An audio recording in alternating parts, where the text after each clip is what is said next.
انسان جب کسی پرابلم کی وجہ سے بہت پریشان ہو جائے، جو فطری چیز ہے، تو اسے پھر بار بار ریپیٹڈلی، جس کو ہم کہتے ہیں، ایک بات یاد کرنی چاہیے کہ میرے جاننے والوں میں سے کتنے لوگ ہیں جو اس سے بڑی مصیبتوں میں مبتلا ہو گئے لیکن رب نے انہیں بچا لیا۔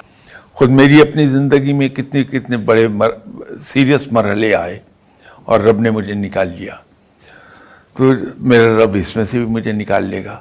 اس سے آپ کو سکون آ جائے گا اور ایک یقین پیدا ہوگا آپ کے اندر کہ میرا رب ضرور مجھے بچا لے گا۔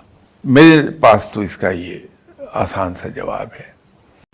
اور ویسے زندگی میں انسان کو تدبیر سے کام لینا چاہیے، حکمت اور تدبیر دونوں۔